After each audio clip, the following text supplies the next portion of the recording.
3 to 5 this is done here as our time? Can we go with 3? Yeah, that's fine. Okay, so 3 minutes. So we'll go with 3-minute time allotment, and we'll start with Ryan Egan.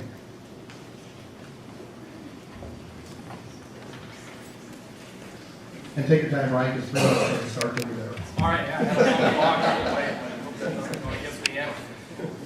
If someone could start humming some music when I'm within 10 This is seconds. the first thing. Can you tap on that? Is that working? Yeah. Okay. I got it right here. You're the timekeeper? I'm Okay. trying.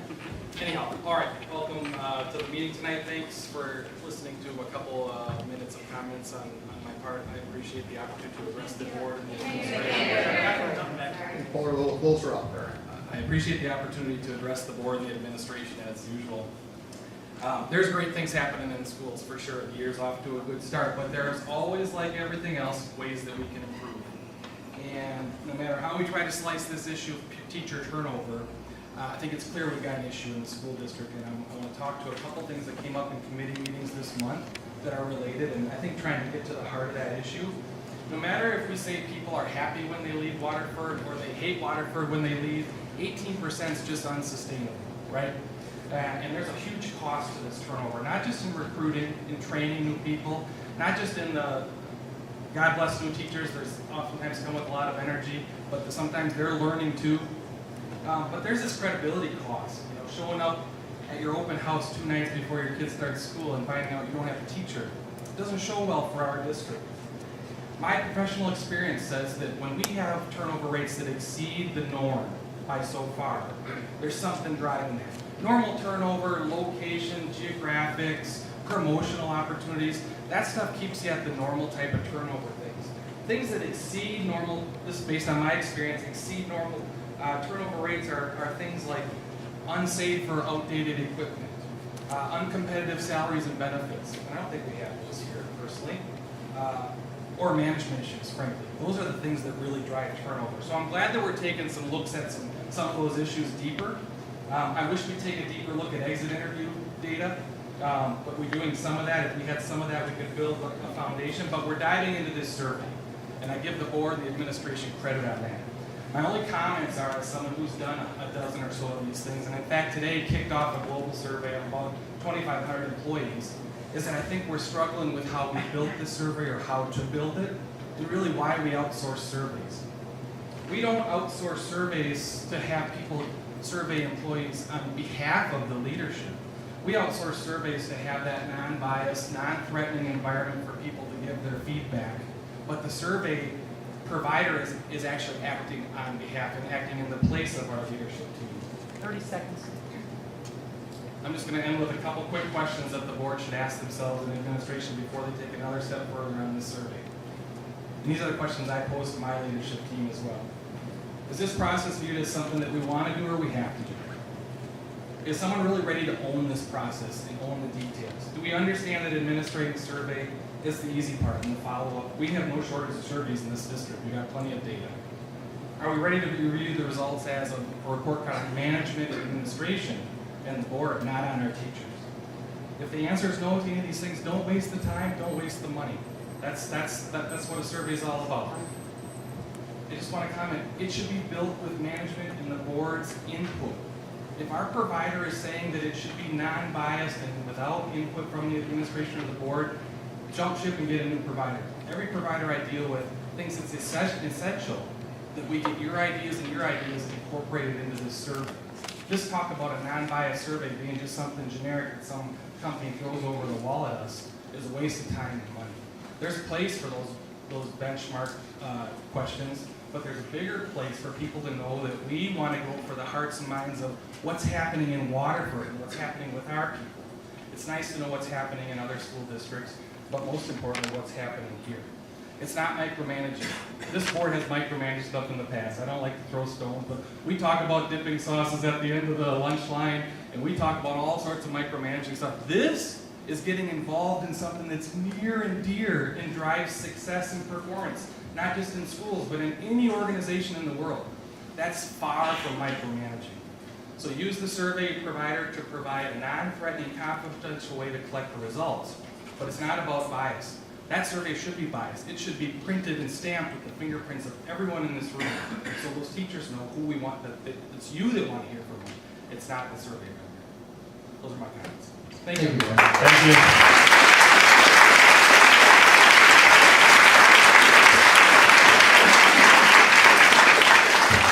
Next we have Bill Law. Is that correct?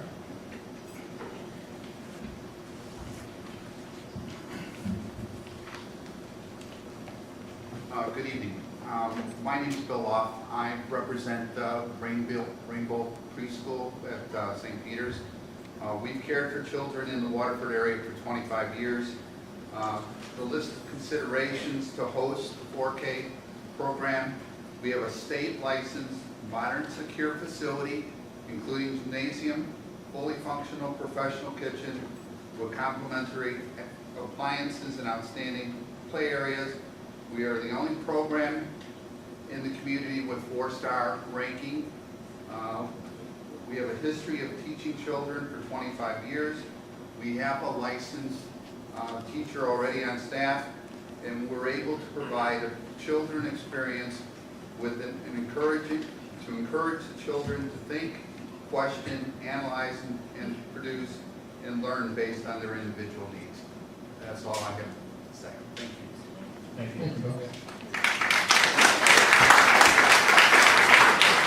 Next we have Dawn Aaron. There's Aaron. Yep.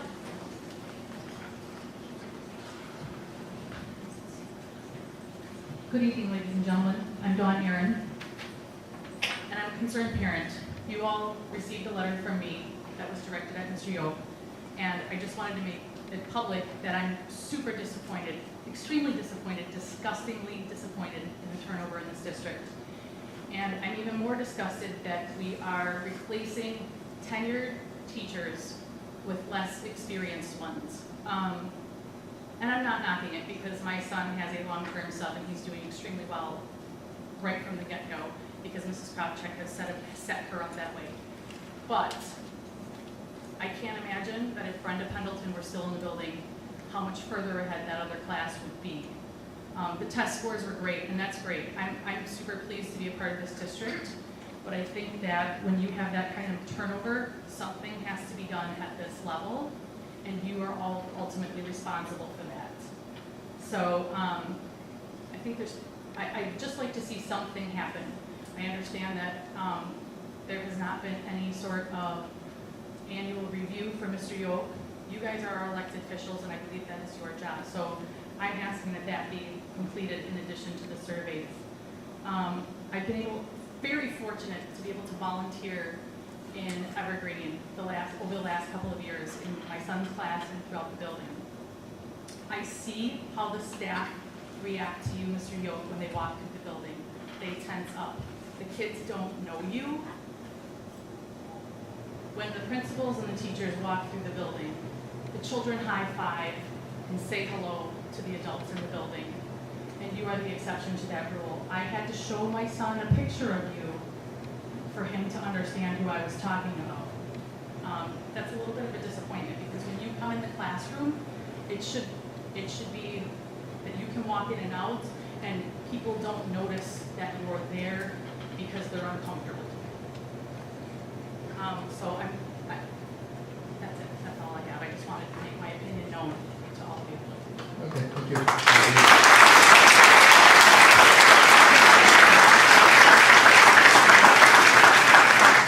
Now, Peter.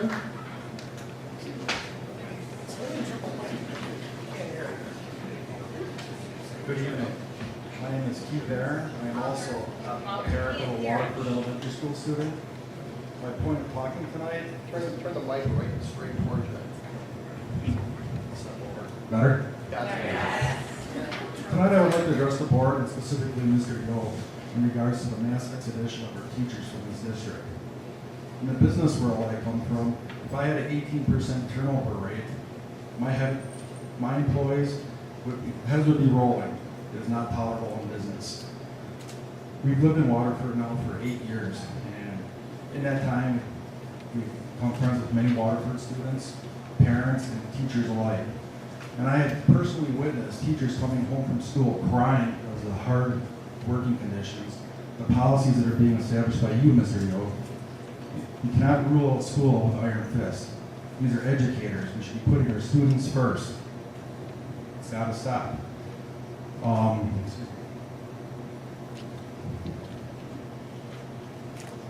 That's all I have to say for right now. Thank you.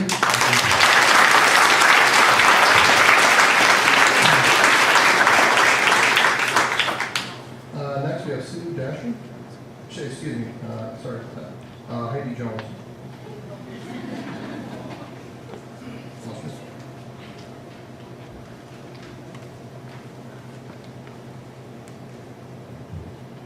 Good evening. My name is Heidi Jones. I'm a full-time working mom of 2 kids who attend Evergreen. I have actually written a letter to all of you as a very concerned parent. I am one of many concerned parents like those behind me who are very concerned about their children's education. And I'm one of many concerned parents who are speaking out, demanding some changes.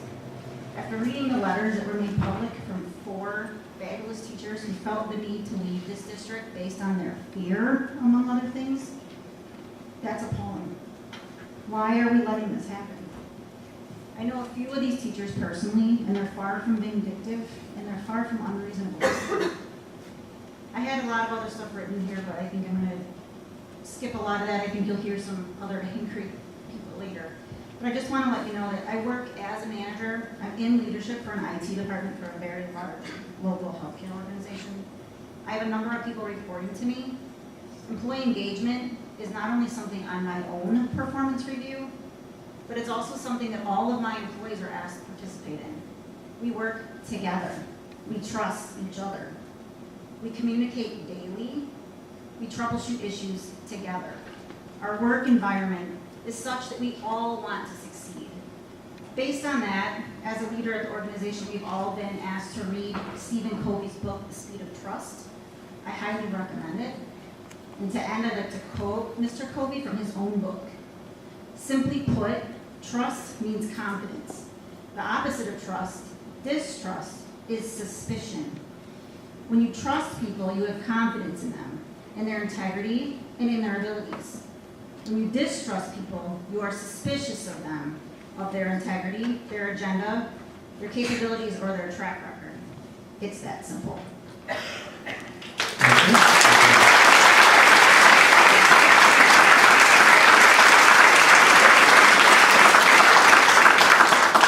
Now we have Sue Dashner.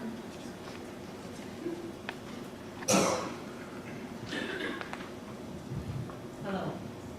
My name is Sue Dashner. I am the mother of 2 children that attend Evergreen Elementary School.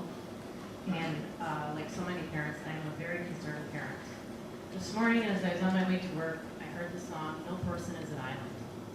No teacher is an island either. And I think that is what is happening in this district. Teachers are beginning to feel alone, they are scared, and that's not right. Teachers are some of the hardest working people I know. I feel that they are required to do more with less. I'm wondering, are there even prep times anymore? I see teachers in the parking lot directing traffic, helping students. I know that they are in the lunchroom. I know they are on the playground. When are they prepping and preparing for teaching today's lessons to our children? In my opinion, the teachers are no longer being rewarded or praised for their efforts. Rather, they're being criticized and put down. You know what that does? That kills self-esteem. Whether you are an adult or a child, if you don't have self-esteem, nothing can or will be accomplished. The school is a community. It is a place where ideas are shared, teachers and administration and even students support one another. Most important, all of us when we are in a school building, we are the role models for those children. It amazes me how many master teachers this district has lost. Master teachers are irreplaceable in my opinion. Teachers are team players to the fullest extent, and currently I feel like we've lost the team. I feel that they're scared, they're unsure what is expected of them. And the only, I should say, it's gotten to the point, I think, that it is so bad, their only ray of light is to leave. It hit home with me this year, especially when Mrs. Pendleton left, because I do have a student in second grade. He was assigned to the teacher that is still here. We came to open house. He got to meet a teacher. His friends and parents, it broke my heart to see their faces when they had no teacher to meet that night. We went home. My boys were excited, delighted to find out who their teacher was for the year. That made them comfortable, they could sleep at night, and the first day of school was a success. We need to change something so that these master teachers stop leaving our district. The change is needed.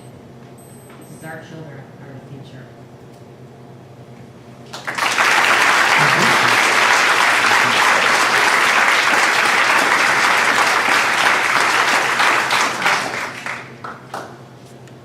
Scott, no, when we took your last name, is it Tayaki? Pretty close. Hiya. Tayaki? Good evening. Everybody hear me? Yep. Excellent. I would like to start it off first with thanking all the former teachers, aides, and support staff that Waterford Graded School District has had. I'd like to thank them for everything they've done for the betterment of our children. These are the people that in 10, 20, 30 years, our children are going to be able to tell you their names. These are the people that outside of their immediate family are going to have the biggest impact on their lives that they will ever have. Yet the actions and inactions of this administration and part of this board have not expressed that. There have been many statements and sentiments made regarding the situation that this district finds itself in this forum and many others, and I'm not going to echo those right now, although I could not agree with them more. What I would like to comment on are some comments that were made by a couple people approximately 4.5 years ago when two people were running for the board that they currently sit on. Mr. Schwartz, 4.5 years ago, you made a comment that the primary issue is taxpayer input and said that Waterford needs more of it. This room is filled with taxpayers that want answers, and they're not getting them.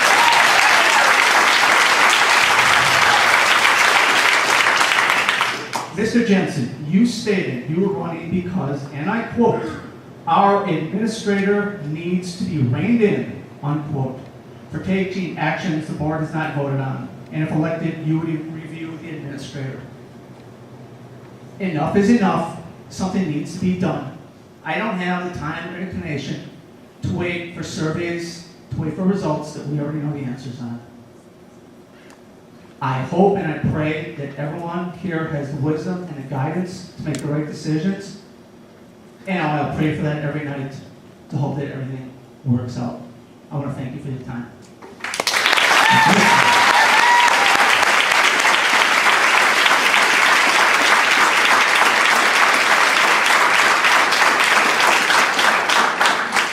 Valerie Berger? I'm going to be reserving my input for the annual meeting. Okay, thank you. Jamie Chronic?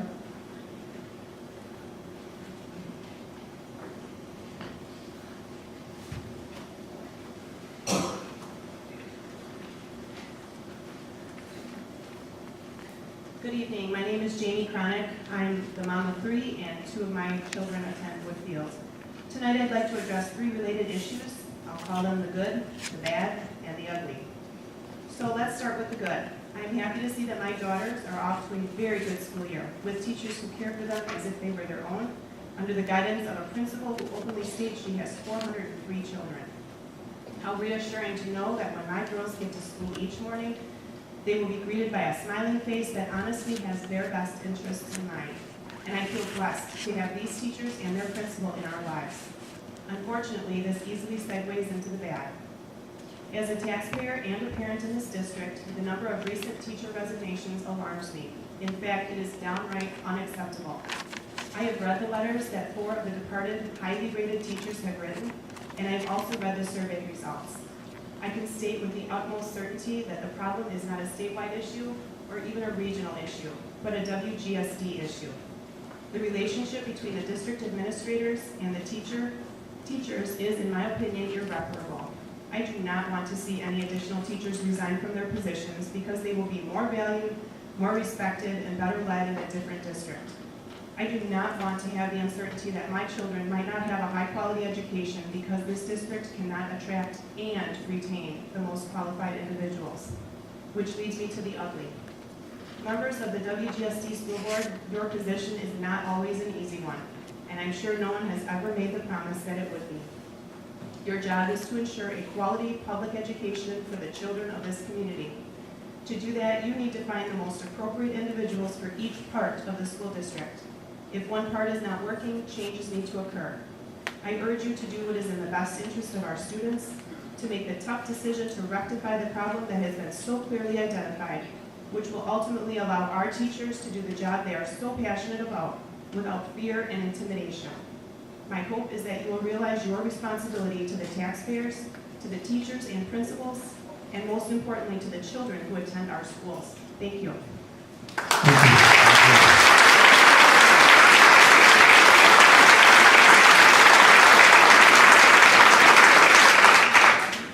Next, Amy Kuzar.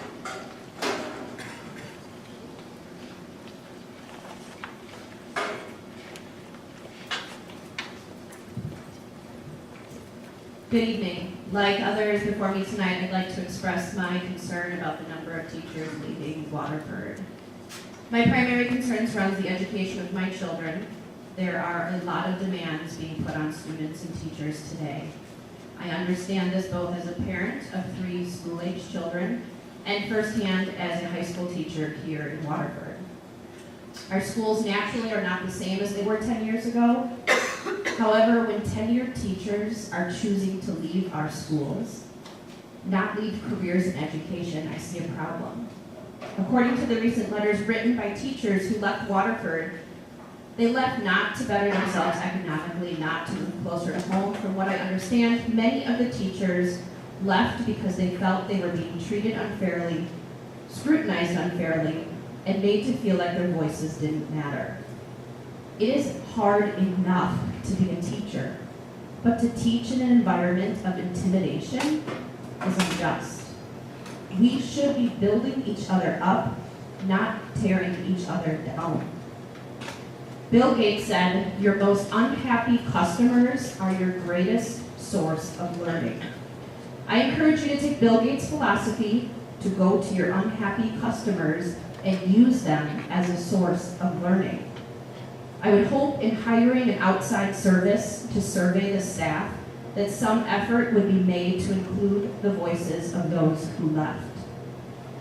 I feel that these potentially unhappy former employees might be a great source of learning and understanding for the district. They might add a layer of wisdom that a teacher new to the district just won't understand. Finally, I realize change takes time. I'm wondering what steps you as a board can help create to start the foundation for change in our school climate. I've spoken with quite a few unhappy parents. I've heard whisperings of current teachers considering leaving if something doesn't change. Teachers seem to be put on improvement plans, so I'd like to see what kind of improvement plan you can come up with for the district. What steps can be put in place this year to keep our most prized educators? How can you show them that they are valued, that you hear their voices, and that you support them? How many more effective and beloved teachers do we need to lose in order to make change? Thank you. Thank you.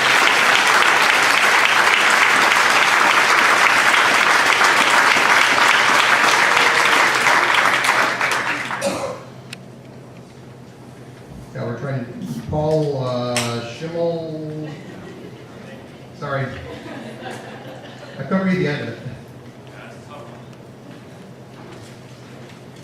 Just state your name, that way she has it. Paul Schimmel. Paul Schimmelfeld.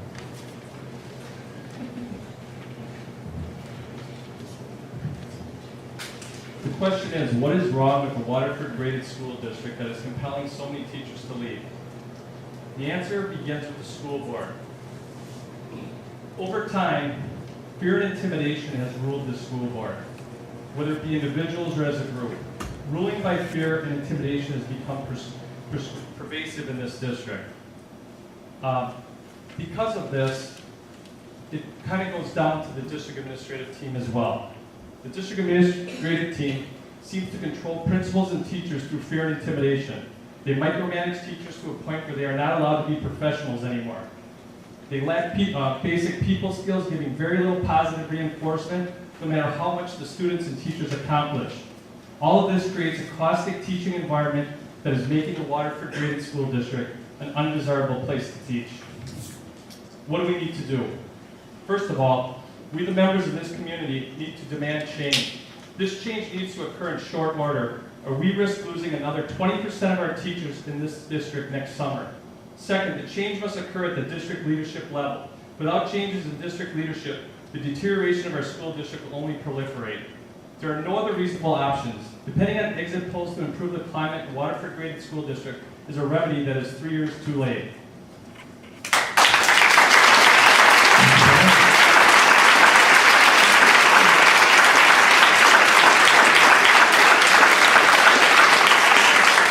Last comment?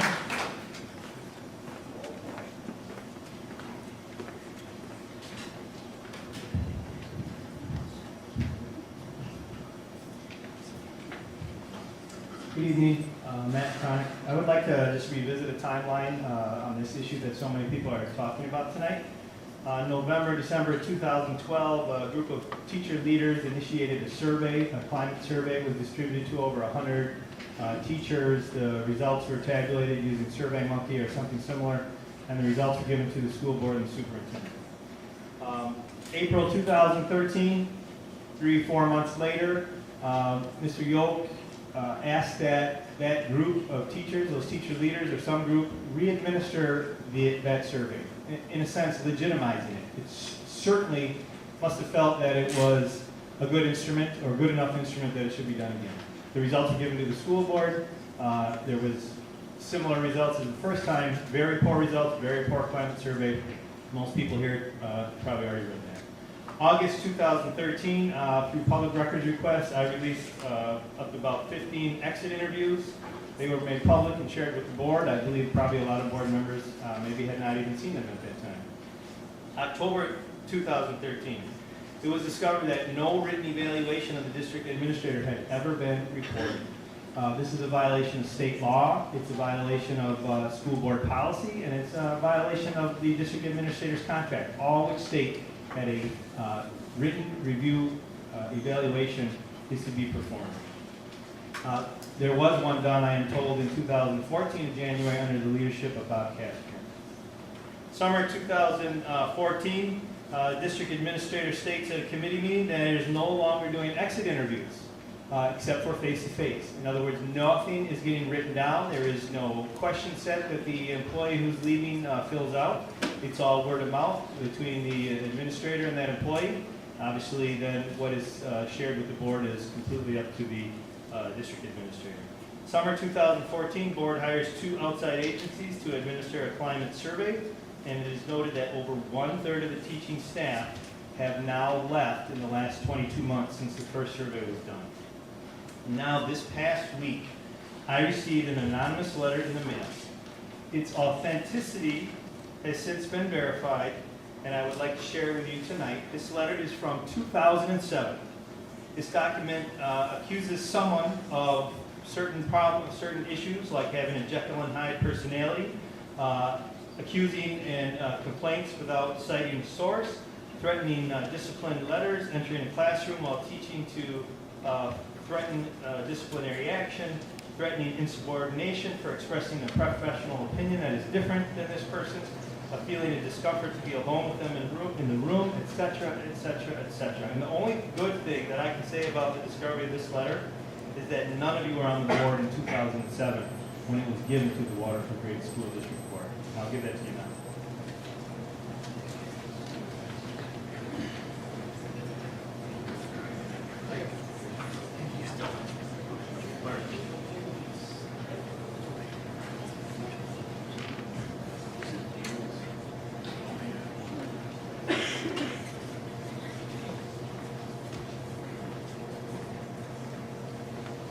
All right, thanks, Matt.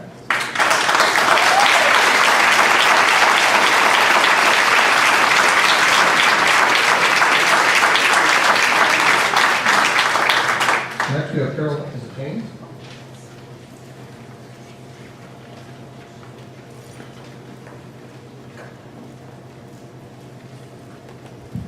Good evening, and thank you for the opportunity to address you again this evening. There are three areas I'd like to touch upon this evening. The first is regarding the discussion that was held to delay implementing the 4K program. Tonight I was pleased to hear Dawn report that they had met with area preschools, and I would hope there are no more delays. When implementing a 4K program, you don't have to reinvent the wheel. Basically, there are 4 things to do. You have to select a curriculum, and several excellent ones have been written. 2, you have to establish sites for the program. If established preschools in Waterford would like to be considered, they should apply as long as they have the credentials required by DPI. The first being adequate physical facilities, and second, a teacher with DPI certification in 4K. The elementary schools in Waterford would then provide the space for the other programs. Third, Waterford School District would have to interview and hire DPI certified teachers, and lastly, order materials for the classroom. Very basic steps. The second area I would like to address is the manner in which classroom teachers are treated in this district. I have been in the classroom as both a grandparent as a volunteer, and as a substitute teacher who was subbed in several program support areas last year, and I've had the opportunity to work at all grade levels. The teachers I observed were doing an outstanding job, and I would stop to tell them so. The typical reaction from the teacher was, "Thank you. I'm so glad someone appreciates what I'm doing."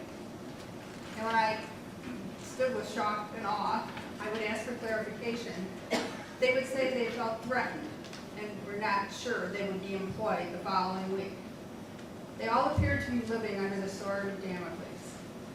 These teachers have proven their abilities as demonstrated on the test scores of pupils in this district. It's insulting that these professionals are working under these conditions, and they do not deserve to be treated in such a punitive manner. It should come as no surprise that teachers are resigning on the day of open house. My final area addresses the need for transparency. I do not believe the board is always getting all of the facts. Last spring I attended a board meeting where there was a discussion regarding school choice students who were to be given consideration to enter our district. One of the areas of concern was allowing students with special needs to enter the district as an additional cost associated. Finally, it was narrowed that the identifying area of concern was identified as speech only. I was very surprised when I heard the administration point out to the board that the district had been forced to hire an additional speech therapist, which incurred additional expenses, so that fact should be taken into consideration before other students were accepted. I, in fact, was that speech therapist who was hired. I was hired to work 4 hours a week during the last 5 weeks of school. It was a total of 20 hours. It was not a substantial financial burden to the district, and the board should have been told it was a temporary circumstance, or it should not have been mentioned at all in the consideration of accepting children into the district. Thank you again for the opportunity to address you. Thank you, Dorothy.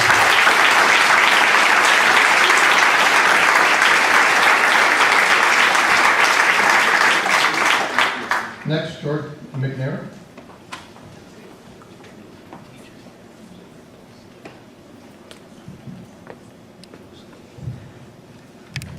Good evening. I'm going to address the board tonight on an email I'd all sent you about my concerns with the upcoming employee survey. I just wanted to follow up and say that I still believe that it's important that the board does not be involved with it, that we let this private organization who are professionals at giving surveys to give the survey, and that way we can get a true result of what the climate is. And I want to thank Tom and Dan and Doug for your very thoughtful responses to my email. I was a little disappointed that I didn't hear from Dawn, and I hope that was just an oversight. And that's all I have to say. Thank you. Thank you, Dave. Next, Carolyn Johnson.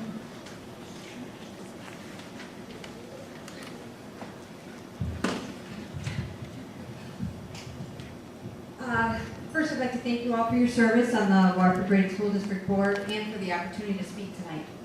While I share the concerns of many who have spoken tonight about the teacher resignations, I'm here tonight with concerns regarding differentiated instruction for students in the Waterford Grading School District. Mr. Jensen recently stated that it is not the school's job to get a kindergartner who comes into the system reading at an 8th grade level, reading at a 9th grade level by the end of the school year. While his example is extreme, it does put into question the intention of the school with respect to kids who are achieving at a more advanced level.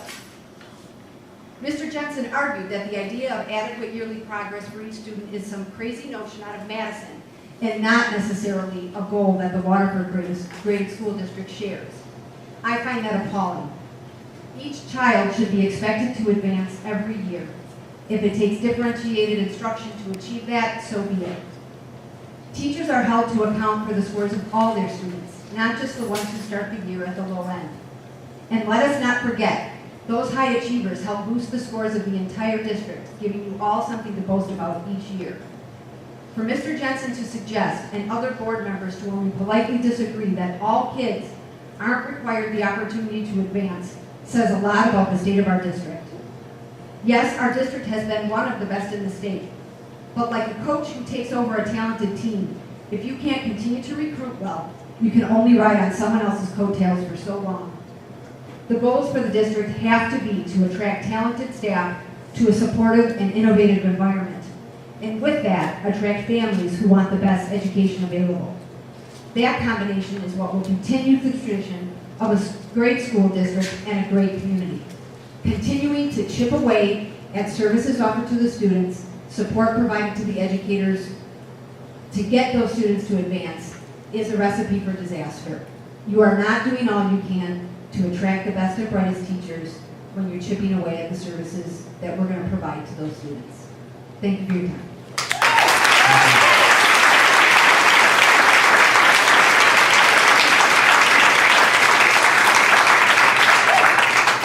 Thank you, Carolyn. Let me just add one thing since you're personalizing out to me.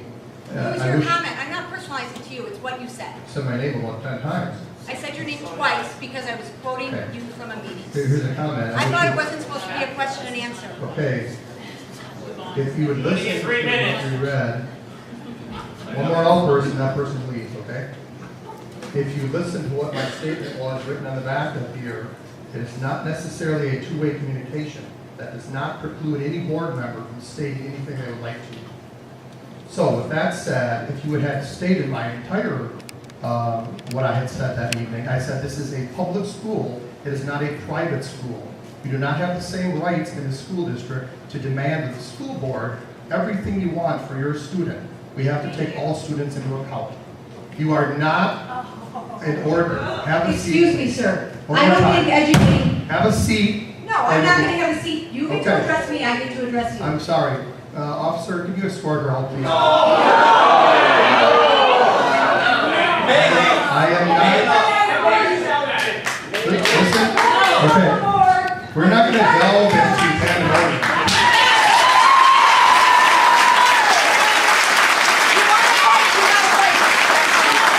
Thank you for your time.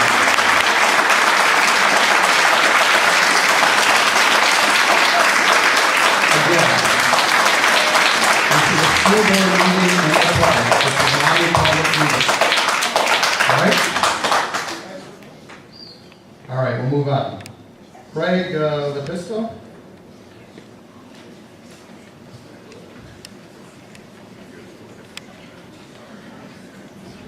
Thank you for giving me this opportunity. I hope as we hear this and see what's behind me, that you guys don't dig your feet in more and you really look at your leadership style. You really look at what you said for the past 2 years and meetings that were less attended. You know, you guys are educational leaders, not educational bullies, okay? You're the person who should be working for are not taxpayers. They're your K through 8 students that come to your school every day. That should be your number one priority. Not the taxpayers, anything like that. You know, when I read something about, you were talking about the free and reduced lunch program, and you said that the kids who get free and reduced lunch should stand on a separate line. That appalled me. That you would have your crew that you're working for isolated. Either you don't understand child development, or you just don't care. And I hope my 2 students who go to Evergreen never meet you and never have contact with you, because I worry for their safety. That's how much that kind of statements disturb me. Again, like I said, I hope you guys don't dig in. You're educational leaders. You should be both supporting your teachers. You should be a resource for them, not a source of fear and intimidation. I've been in education my whole life. Both my parents were educators. I was blown away by the first open house I went to. I've never seen parent support like this in a school. And you guys are not taking that and running with it. That school report cards were amazing, amazing.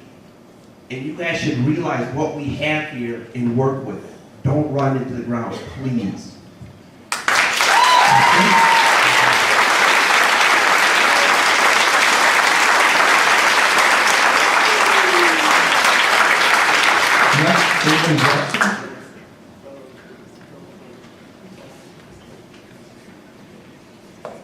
I'm gonna use my outdoor voice. So if you can't Please speak in the microphone. well, it might get a little loud.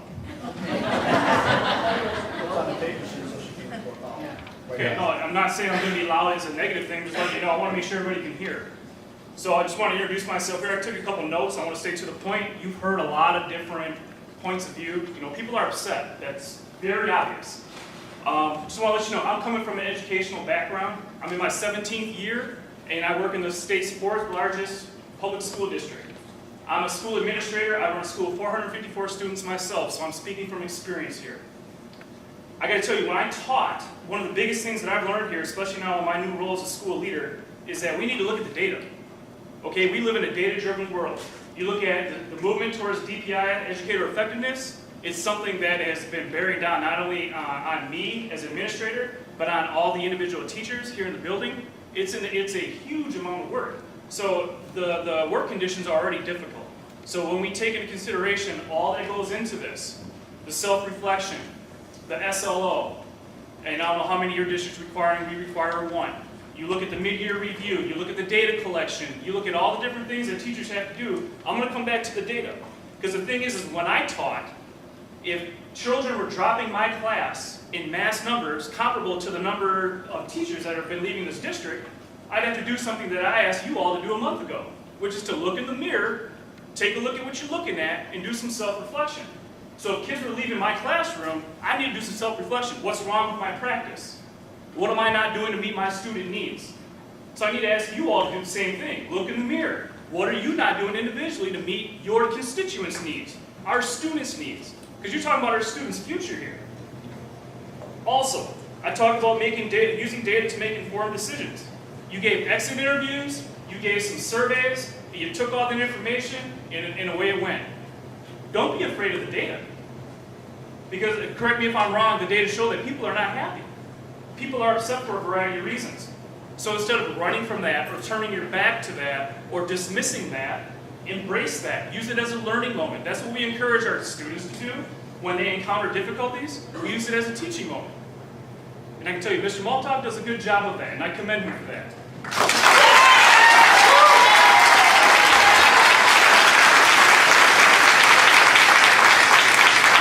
The reason why we need to look at the data and we use that to drive our instruction and our practices is because we should be differentiating individualized instruction for all students. We should be using data to planning relevant whole group lessons. We need to use data to set our learning targets. We need to use data to drive our students to push themselves, such as the MAP scores. They have a projected RIT growth score. We want to push them to hit that projected RIT growth and go further. Why? We want to close the achievement gap. We want to increase our student achievement.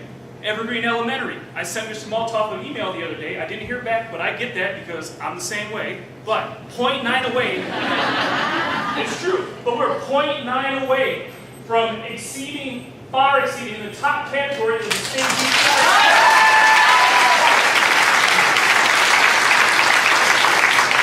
I share that with you because that's something to be celebrated. That tells you that the people in our buildings are working hard. The proof is in the pudding. It's right there on the state report card. So instead of having this Gestapo-like mentality and approach to our teachers and our students, celebrate these things. They need to be celebrated. Last but not least, I simply want to state that change is there's one constant in life, and that's change. There's one thing I can guarantee you in life, is that something's going to change. So, with that said, it's time for a change from the top to the bottom in the best interest of our children, because at the end of the day, I don't know why you're in education, but I'm in education for our kids.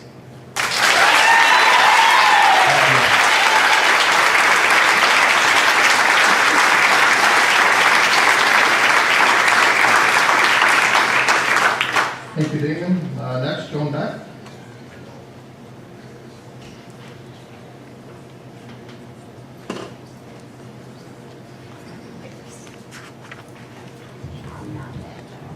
My name is Joan Beck. I went to school when my teacher had dark hair or blonde hair. And when my kids went to school and had the same teacher, and they did have some of the same teachers, they had gray hair. And it would be nice to bring that back. That's number one. Number two, I'm going to go really light because my dream was I wanted to be a teacher. And that just didn't work out, and I took care of children for 28 years that were before they got to school. My second dream when I was in my 50s was I want to be a lawyer, because I know I love to argue, and some of you know I like to argue. So I had my 50th class reunion Saturday night, and I told somebody, I wish I would have been a lawyer. And they said, oh, you would have been a good one. You would have made a great prosecuting lawyer. And I went, that would have been good. Well, I am not a lawyer. I do not have a bar. I know some great lawyers. Jim Feddick is one, and I'm sure those policemen know Jim Feddick. I will say this. Looking out here, I'm older than most of the people sitting here, and they have a case. So please listen to them. Now the reason I'm up here is because I was here last time in the spring, and some of you may have remembered. I represented that night the American Legion Auxiliary. I directed a question to you. I want to, and the group wants to, and we want to have men from the Legion come into the schools, show the kids how a flag is folded. We wanted to hand out flyers. We didn't want to buy them until we got the approval from the school board. I met with Mr. Yoke, did I not? It was in the spring, and I was at a funeral that day, and I took time to come from that funeral to come here. It was around May 7th, I believe. I gave you the information I had from a historical society I'm in, and I asked you to copy it, and you were happy to do that, and I appreciated that. But you obviously, sir, are busy doing other things because you have yet to get back to me. And this is something that we want to do for the children. And I'm not yucking at you, because if I yuck at you, you'd be pinned against the wall. It's not about that. It's just, I ask you to do something. I go on Facebook, and I read about people that are probably sitting out here that want you to resign. And it's like, I just want an answer. Can we please put patriotism back into our schools? Yes! Yes!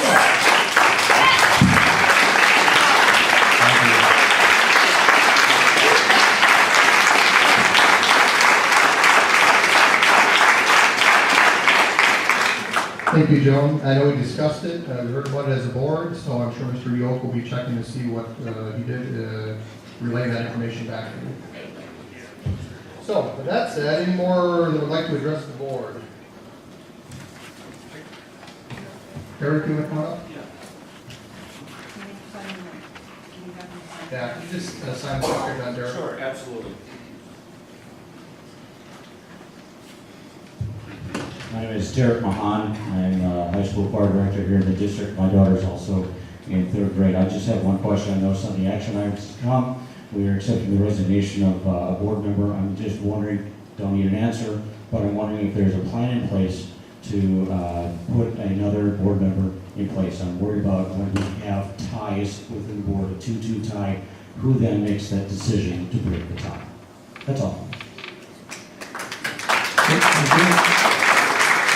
I saw one more hand. You want to say something? After you're done, make sure you sign so that we have the records here. Will do. Dean Beckley, moved here about 10 years ago, and the company I work for, a large communications company, global company, gave me a choice of moving anywhere I wanted to go. So I settled for Waterford, strangely enough, but the reason we came here was for the school. Had a great reputation. Everybody raved about it. My biggest concern is the reputation we're getting now. Schools are great. We can't deny that.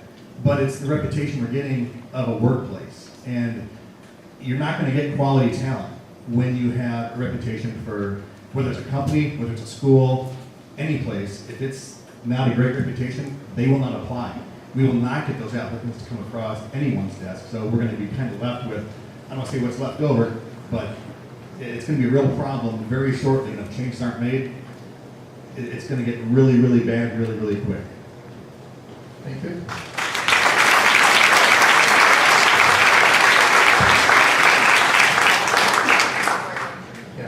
Let's go start over here first. Hi. Just one more thing before you go. Well, I just saw your hand. After that, we'll cut it off. We've got to go out to me. Hi, my name is Stephanie Schwartz. I'm up here just to say thank you, Mrs. Markle. You have gone above and beyond with my son and with my daughter. Amazing to get phone calls from you, the support. My daughter had double knee surgery. You and Mrs. Mitchell there helped her through it. Thank you. And Doug's doing great. I really appreciate it. You're a gem. Thanks.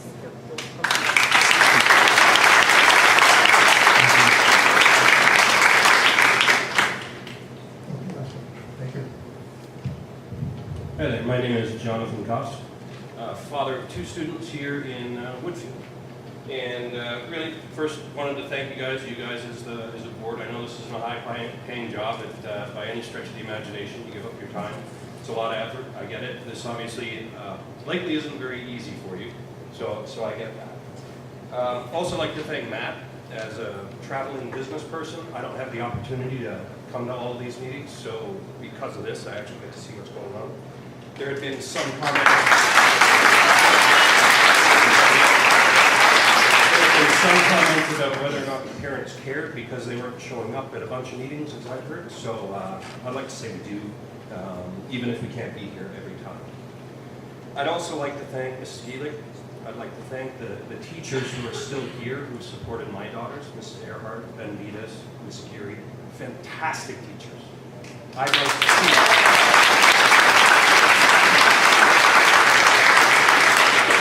I would like to see them here when my last daughter comes through school, okay? So all I can say is, having been here for my first meeting, having watched the videos, there's a lot of themes that are really powerful, and they're tough to ignore at the end of the day. There's themes here about issues with trust.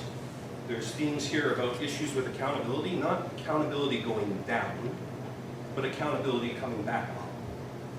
Whether or not you all are being the right servants to the teachers and to the community, not necessarily whether or not the teachers are doing their jobs. So I think that's an interesting theme, and then obviously turnover is a huge theme too. I really hope, as other people have said, that we find ways to deal with that. I'm interested in the outcome of the climate survey. Not sure why we need to do a third one, but if that's going to help resolve the issues, then I'm all for it. And I thank you for your time. Thank you. Make sure you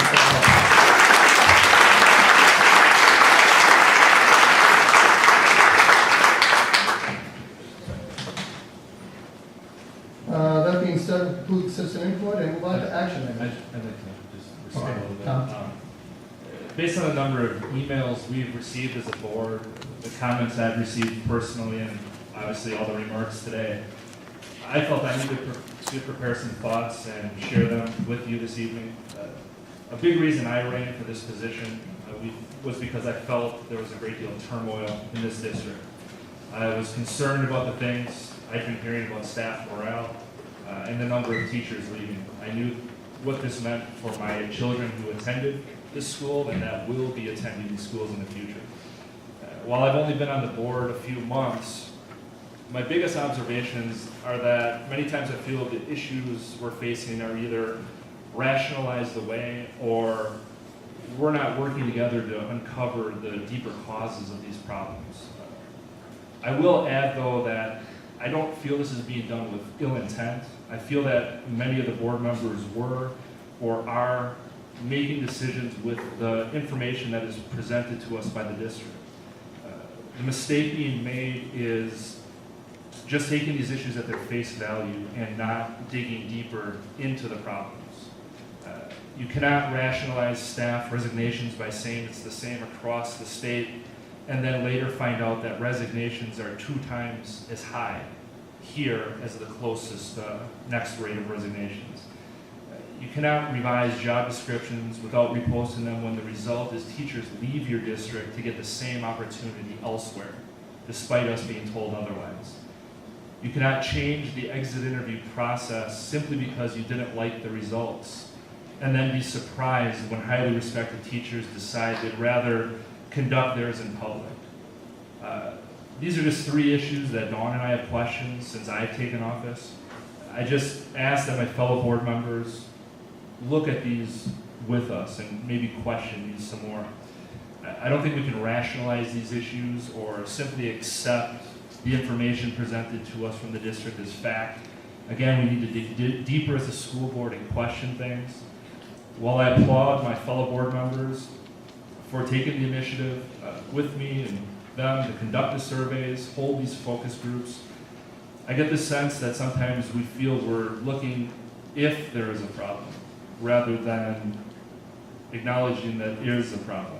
I guess ultimately my hope is that everything we've seen and heard in the last few weeks, in the last few months, in the last years, painted a clear picture that there is a problem here and it's our job to work together to fix it. Thank you.